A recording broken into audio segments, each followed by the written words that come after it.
नमस्कार। शून्य बोधि सत्र में आप सभी का स्वागत है।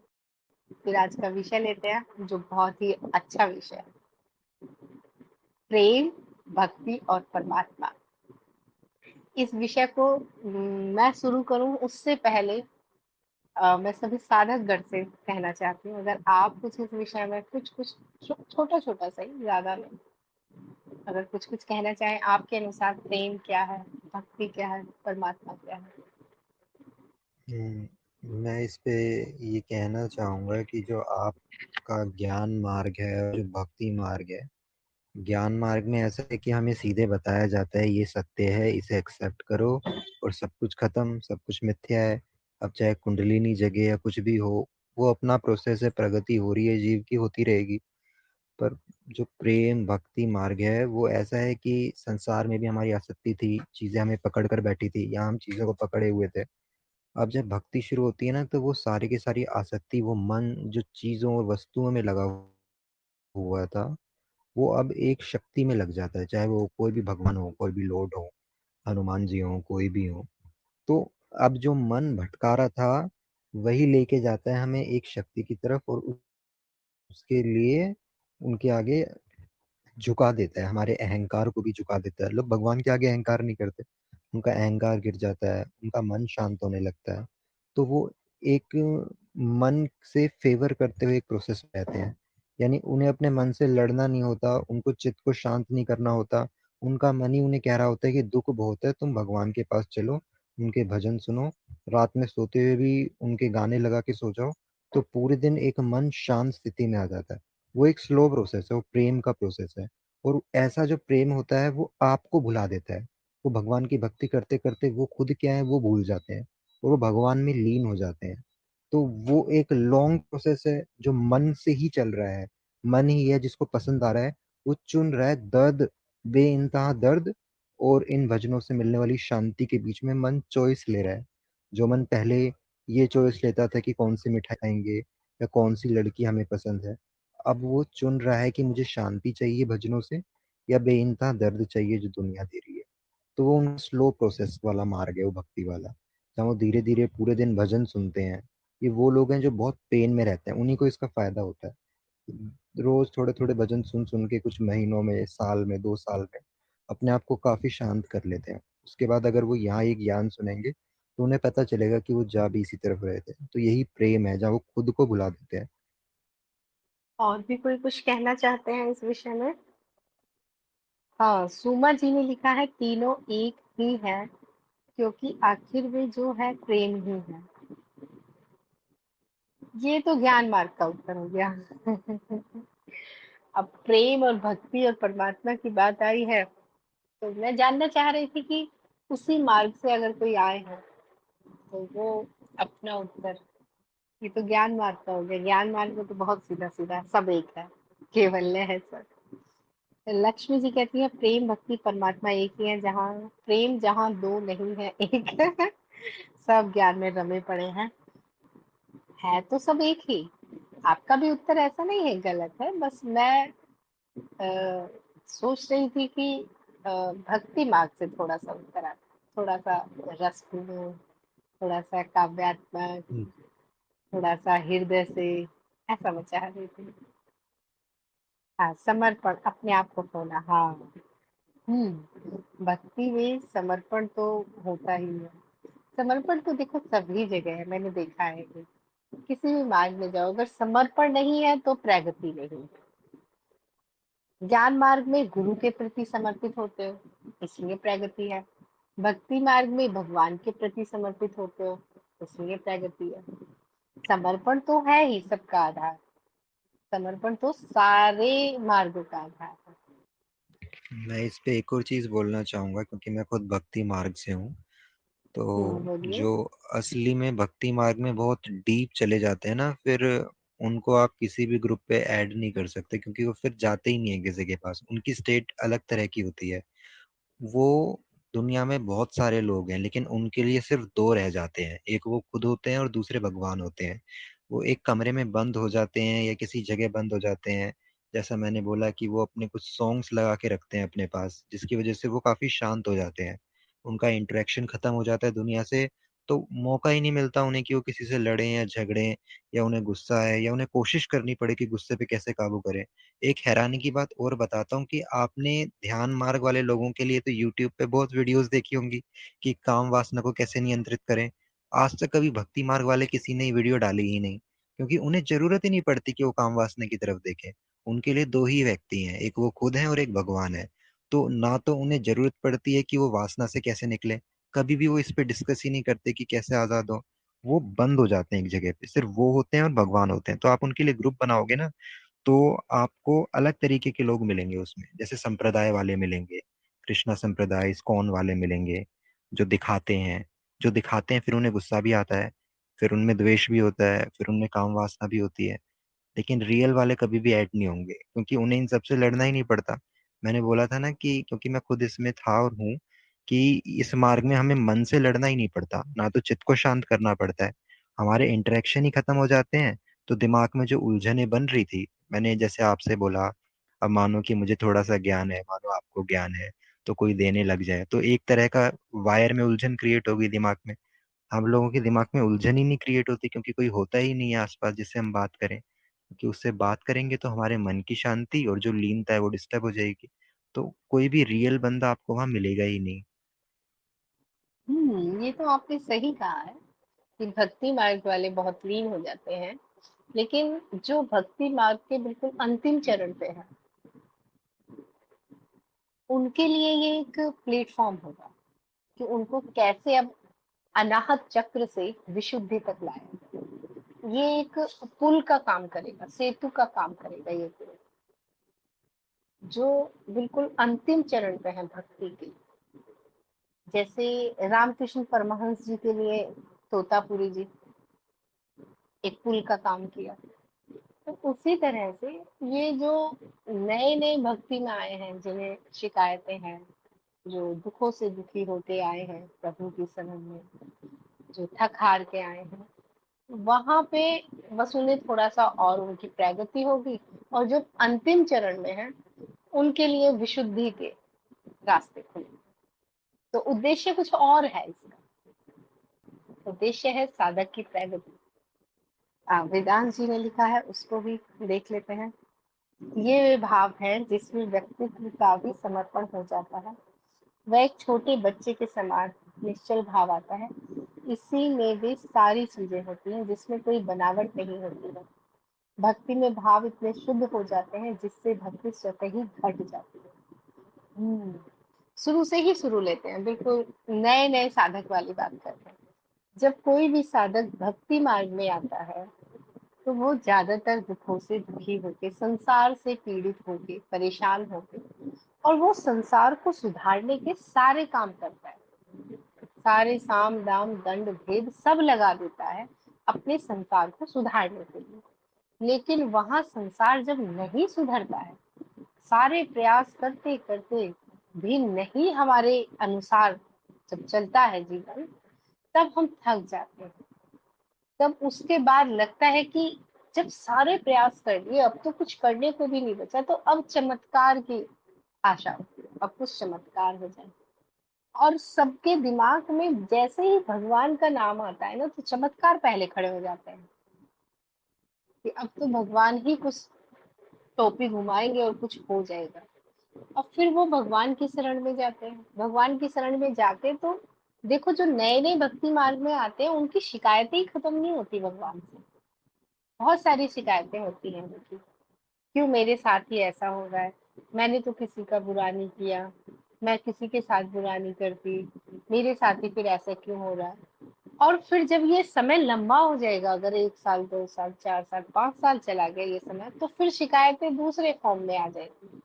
मैं तो इतने दिन से आपकी भक्ति कर रही हूँ, अगर अब भी ऐसा नहीं हुआ तो फिर मैं भक्ति ही छोड़ दूँ, या आप में शक्ति ही नहीं है, आप तो पत्थर बने हुए हैं। फिर उसके बाद भी, क्योंकि अब हाथ में तो कुछ है नहीं, अपना बस तो चल नहीं रहा है, और भगवान भी उधर चमत्कार कर नहीं रहे हैं, वो और भी ज्यादा असहाय हो जाते हैं। भक्ति में एक समय ऐसा जरूर आता है कि अब वो इच्छाएं जो है, जो हम बोल के थक गए हैं, जिन्हें हम प्रार्थनाएं कहते हैं ईश्वर से, उन्हें भी जब हम बोल के थक गए ना, जब हम वाकई में ही करते करते थक गए, अब कुछ नहीं बचा करने को, तब फिर समझ में थोड़ा थोड़ा आता है, तब थोड़ा थोड़ा समझ में आता है कि ये प्रार्थना का तरीका ही गलत था। ये सही प्रार्थना का तरीका तो ये है कि समर्पण ही कर दीजिए, लेकिन सही में समर्पण हम आखिरी सांस तक नहीं करते। जब तक हमें कोई भी छोटी से भी उम्मीद है कि मैं कर सकता हूँ या मैं कर सकती हूँ, तब तक हम करने के पीछे ही भागते हैं। हम इधर भगवान से किसी काम की प्रार्थना भी कर रहे हैं और उधर हम किसी से शौर सिफारिश भी लगा रहे हैं। मतलब हमारा समर्पण भी आधा अधूरा। हम पूरा इधर अपना प्रयास 100% कर रहे हैं और उधर भगवान को 100 रुपए का प्रसाद भी बोल दिए। तो ये यहाँ तक भी भगवान को एक एजेंट की तरह, कि मेरा ये काम हो जाए तो ये प्रसाद चढ़ा दे या ये हो जाए। तो देखिए ये भक्ति में प्रगति कैसे होती है।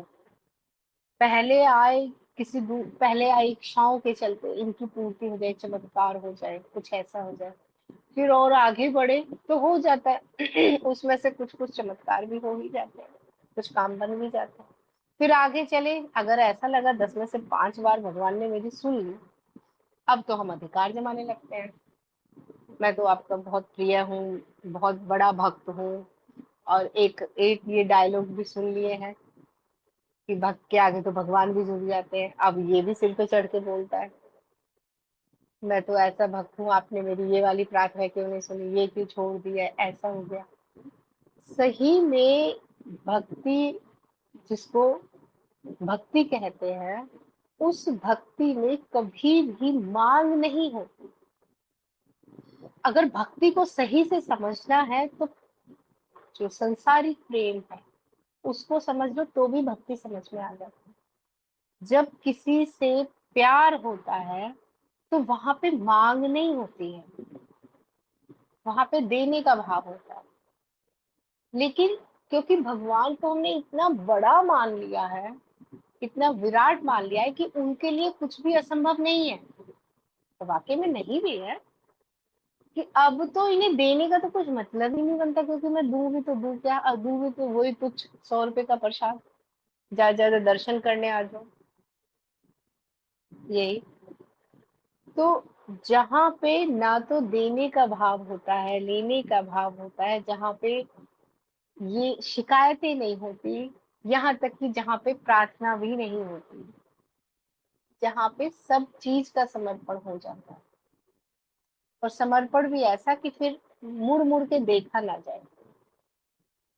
जब आपका ऐसा समर्पण हो कि फिर शेष कुछ ना बचा हो पीछे, वहां से रियल प्रेम, रियल भक्ति शुरू होती है। उससे पहले तो भक्त बनने की तैयारी है, और आप देखो कि भक्त बनने की तैयारी में ही पूरा जीवन निकल जाता है। कभी कभी अंतिम क्षणों में भी याद नहीं आता कि प्रभु को धन्यवाद कह दें। और समर्पण ऐसा होना चाहिए जैसा एक बच्चे को माँ पे होता है, उसको कोई फर्क नहीं पड़ता, छोटी से छोटी चीज से लेके बड़ी से बड़ी चीज का। समर्पण भी ऐसा होना चाहिए कि फिर कभी मुंह से ये ना निकले कि मैंने अपना सब कुछ आप पे समर्पित किया और अब देखो मुझे धन की प्रॉब्लम है। मैंने सब कुछ आप पे समर्पित किया, अब देखो मेरी नौकरी नहीं लग रही है, नौकरी छूट गई है, या मेरी प्रतिष्ठा नहीं है, या मुझे पड़ोसी ने गाली दे दी, या मुझे इसने ये कह, ये भी नहीं होना चाहिए कि मैंने आप पे समर्पित कर दिया, मतलब एहसान कर दिया कि अब ऐसा ही हो। जब समर्पण कर ही दिया है तो अब जैसा भी हो उसे स्वीकार करो। इसीलिए ये वाक्य बहुत महत्वपूर्ण होता है भक्ति मार्ग में, जैसी तेरी मर्जी। और उसके बाद तो ना तेरी ना मेरी, उसके बाद तो ये भी नहीं बचता कि तेरी मर्जी या मेरी मर्जी। उसके बाद तो एक लीनता बचती है, बस लीनता। भजन भी नहीं बचते, जो भजन शुरू में हम गाते बजाते हैं वो भी नहीं रह जाते, सिर्फ वहां बैठना रह जाता है उनके पास। सिर्फ और सिर्फ बैठना, होनापन रह जाता है। भक्ति मार्ग में भी होनापन रह जाता है, वहां तक भी साधक पहुंचते हैं, ऐसा नहीं है कि नहीं पहुंचते हैं। और जो भक्ति मार्ग में जितना डूब के आया होगा ना, जितना नहा के पूरा तर होके आया होगा, विशुद्धि पे आके उसकी प्रगति उतनी ही तेज हो जाती है। और आत्मज्ञान के बाद भी सभी गुरुजन या सभी आत्मज्ञानी आके ठहराव करते हैं हृदय चक्र पे। बेशक उनकी चेतना सारे चक्रों से होते हुए आज्ञा चक्र और सहस्त्रार पे होती है, लेकिन अगर ठहरने की बात हो, रुकने की बात हो, तो वो हृदय तल पे ही होते हैं। वो हृदय तल पे है, तभी तो इतनी करुणा है कि अपने शिष्यों को इतनी बेवकूफियों के बाद भी उनकी सहायता करते हैं गुरुजन। तभी तो इतना षड्यंत्र रचते हैं, कभी प्यार से, कभी पुचकार के, कभी डांट के, कभी भगा के। हृदय तल वो स्थान है जो अगले जन्म का निर्माण करता है, जो अगला जन्म होना है या नहीं होना है इसका निर्माण करता है। क्योंकि इस शरीर के नष्ट होने पे अगली यात्रा जो जीव की होती है, वो दिमाग और बुद्धि से नहीं होती है, ये ध्यान रखें। वो हृदय में जो भाव है उसके आधार पर, जिसे हम कहते हैं ना, एक जीव अपनी पुरानी स्मृतियों, अपने संस्कारों और अपनी इच्छाओं को लेके नए गर्भ में प्रवेश करता है।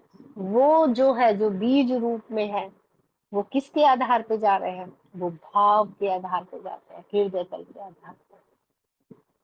बहुत शुद्ध तल होता है हृदय तल जो होता है। वही जो भाव जो अंदर तल में बैठ जाते हैं, वो हृदय ही है, वो मस्तिष्क नहीं है, वो विचार नहीं है, वो भाव है। और भाव हृदय तल से जुड़े होते हैं। बहुत ही पवित्र और शुद्ध स्थान है ये। आज्ञा चक्र भी दिमाग खराब कर सकता है। जिसकी ऊर्जा आज्ञा चक्र पे है, उसका भी दिमाग खराब हो सकता है। उसे भी आ सकता है, गर्व हो सकता है अपने ज्ञान का, अपनी सिद्धियों का, अपनी पावर का। जो हृदय तल पे ठहर गया, जो वहां पे रुक गया, जो खाली होके वहां पे रुक गया, फिर सबके लिए उसके प्रति करुणा ही होगी, प्रेम ही होगा। तो प्रेम का अर्थ है जहां मैं नहीं बचा। अब वो प्रेम किससे? चाहे तो अब देखा जाए तो गुरु से भी तो होता है ज्ञान मार्ग में, कैसा प्रेम होता है। भक्ति मार्ग में है, भगवान से भी तो हो रहा है। संसार की बात करें तो सबके जीवन में एक बार ऐसा प्रेम जरूर आता है जिसके लिए वो अपनी पूरी दुनिया भी लुटाने को तैयार है। वो वाला प्रेम भी एक एक बार को आपको परमात्मा के दर्शन करा देगा। क्योंकि वो वाला जो प्रेम है, उसमें भी सब कुछ लुटाने का फर्क ही नहीं पड़ता। धन से, दौलत से, पद से, प्रतिष्ठा से, मान सम्मान, जाति, धर्म, किसी चीज से फर्क नहीं पड़ता। लेकिन घर वालों के दबाव में, समाज के दबाव में, खुद अपनी बुद्धिमानी बुद्धिमानी है, खुद अपनी बुद्धि लगा देते हैं, सेक्रीफाइस कर देते हैं कि नहीं अभी तो कैरियर लेंगे, नहीं अभी तो पैसा नहीं है, नहीं घर वाले नहीं मानेंगे, नहीं समाज क्या कहेगा, नहीं धर्म अलग है, नहीं ये अलग है, वो अलग है, वो अलग है। और वो वहीं का वहीं फिर नष्ट हो जाता है। जो बीज एक फूटना होता है प्रेम का, वो वहीं पे ही बेकार हो जाता है। तो उससे पानी नहीं मिलेगा, धूप नहीं मिलेगी, खाद नहीं मिलेगा, वहीं का वहीं ही नष्ट हो जाएगा। और प्रेम करने से होता भी नहीं है। दोनों तरफा वाला प्रेम, तो हजारों हजारों में किसी एक कपल को देखा गया, हजार भी में कमी, लाखों में कोई एक कपल होता है जो दोनों तरफ से प्रेम करता है। तो जिसको दोनों तरफ से जो प्रेम हो रहा है ना, उसे तो साक्षात प्रभु का ही आशीर्वाद है। वो तो प्रभु ही है जो किसी के हृदय में धड़क रहा है। वो भी अच्छा है, उसमें तो प्रभु की भी जरूरत नहीं है, दोनों तरफ वाले प्रेम में तो भगवान भी साइड है। कोई बात नहीं, भगवान की भी चिंता नहीं, कौन भगवान, वो अपने आप में ही इतना परिपूर्ण है, वो बहुत शुद्ध है, वो खुद ही ले जाता है, वो अपना रास्ता खुद ही निकाल लेता है परमात्मा से भी ऊपर जाने का। और जिन्हें एक तरफा हो गया वो भी खराब नहीं है, वो भी अगर उन्होंने ढंग से किया है, एक तरफा वाला भी ढंग से किया है, वो भी आपको परमात्मा तक ही पहुंचा देता है। लेकिन एक तरफा भी कोई ढंग से नहीं करता, एक तरफा में भी तो यही आ जाता है ना, सामने वाले ने हमारे साथ ऐसा किया हम तो करें, उसने हमें धोखा दे दिया, उसने मेरे साथ इतना बुरा किया, उसने मुझे यूज कर लिया, उसने मुझे ये हो गया, वो तो ये वो प्रेम करता कौन है, पहले तो ये किया ही नहीं जाता। और अगर जहां पे बीज फूटने वाला हो कि अब थोड़ा सा उम्मीद है, वहां पे तो इतनी चतुराई ये हृदय पे होते कहाँ है, बुद्धि से ही काम करते रहते हैं। तो ऐसा नहीं है कि प्रेम बस भगवान में ही है, बहुत सारी जगह पे प्रेम है। आपको किस चीज से हो जाए वो बात अलग है, लेकिन हाँ, जिससे प्रेम होगा वहां पे प्रेम ही रहेगा, मतलब तू ही रहेगा, तू का ही अस्तित्व होगा, मैं वहां पे बिल्कुल नहीं करता। मेरा शरीर, मेरा धर्म, मेरी जाति, मेरे संस्कार, मेरे नियम कानून, फलाना ढिमका जो जो जो, तो बहुत ही शुद्ध है ये। हम इसको गड़बड़ कर लेते हैं अपनी ही बुद्धि से, अपनी ही बुद्धि को लगा लगा के यहाँ पे। और जितना हम दूसरों को चीट करते हैं उतना ही हम सोचते हैं कि हम ज्यादा बुद्धिमान हैं। तो अगर किसी को चीट कर रहे हैं तो खुद को ही धोखा दे रहे हैं, क्योंकि सामने वाला तो निकल ही जाएगा उस दर्द से। प्रेम का दर्द भी परमात्मा तक पहुंचा देता है, लेकिन जो हम चीट कर रहे हैं वो तो हम अपने आप को गर्द में गिरा दिया। और अगर कहीं से धोखा मिल भी रहा है तब भी चिंता मत करिए, सबसे बढ़िया है अगर कहीं से धोखा मिल भी गया, किसी ने आपको बहुत हर्ट कर दिया, तब भी सब कुछ ईश्वर पे छोड़ दीजिए, किसी भी ईश्वर की शरण में चले जाइए। प्रेम का प्रतीक तो श्री कृष्ण है ही, उन्हीं की शरण में चले जाइए। लेकिन फिर समर्पण शुद्ध वाला होना चाहिए, शुद्ध समर्पण। ये समझ में आना चाहिए कि जगत में धोखा ही है, एक यही उम्मीद है कि धोखा ना मिले, और सब कुछ समर्पित करते हैं। तो प्रेम किसी भी एंगल से कहीं से भी चलो, पहुंचा वो वहीं पे देगा, परमात्मा तक ही पहुंचा देता है। बेशक वो स्वयं तक ना पहुंचाए, क्यों नहीं पहुंचाएगा, क्योंकि स्वयं वहां बचता ही नहीं था। लेकिन जो सामने वाला बचता है वही बहुत बड़ी बात है। प्रेम और भक्ति से ही मीरा गई है, कबीरदास गए हैं, बहुत सारे लोग गए हैं, रम गए हैं उन्होंने। और बाकी की जो और इससे संबंधित, इस विषय से संबंधित है, फिर वो आगे आगे चलता रहेगा।